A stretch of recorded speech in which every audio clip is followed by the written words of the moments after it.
Bonjour, Mathieu, Product Designer chez Amaris Group. Donc, je suis chez Amaris Group depuis un mois. Mon rôle en tant que Product Designer, c'est créer des solutions digitales harmonieuses, faciles d'utilisation et qui répondent à un besoin utilisateur. Alors, pour être sûr que ça réponde à un besoin utilisateur, j'utilise le Design Thinking. C'est une méthodologie en 5 étapes. Donc, la première étape, c'est l'empathie. C'est l'étape qui va nous permettre de mieux connaître nos utilisateurs, donc à l'aide d'interviews, de questionnaires ou même d'observations. Une fois qu'on a fait cette étape, on passe à la deuxième étape qui est l'étape de la définition. On analyse toute la data qu'on a récoltée lors des interviews et on en tire des enseignements. Une fois que les enseignements sont bien clairs, je passe à la troisième étape qui est l'étape d'idéation.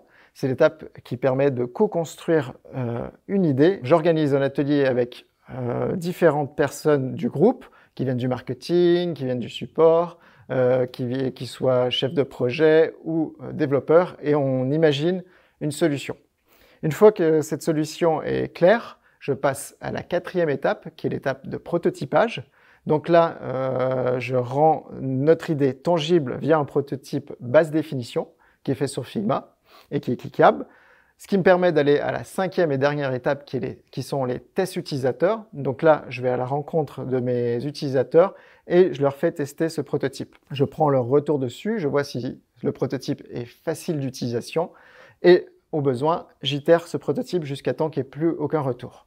Une fois que le prototype est bien validé par mes utilisateurs et mes équipes en interne, je prends ma casquette de designer et je fais des maquettes haute définition. J'utilise des composants qui sont dans notre design system, donc la bibliothèque de composants qui est transverse à toutes nos solutions chez Amaris. Comme ça, je m'assure que l'expérience de nos utilisateurs est la même sur toutes nos solutions et sur toutes les plateformes, que ce soit de l'ordinateur au portable. Et une fois que ces maquettes haute définition sont validées, je prends le projet et je le donne à mes développeurs front pour qu'ils puissent l'intégrer au sein de nos solutions Amaris Group. Pourquoi j'ai rejoint ce groupe?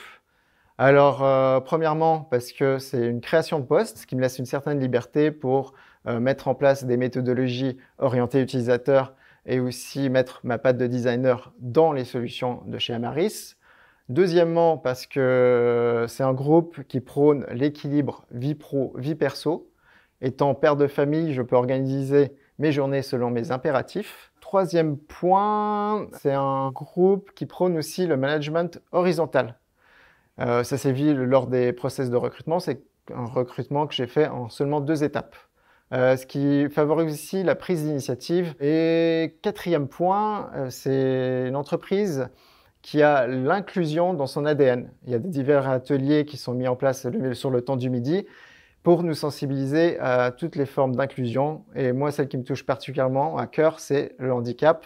Et j'aimerais qu'à terme, toutes nos solutions Amaris Group répondent aux normes RGA pour que 100% de mes utilisateurs qui aient une déficience cognitive ou visuelle puissent utiliser nos solutions. Donc voilà pourquoi j'ai rejoint Amaris Group.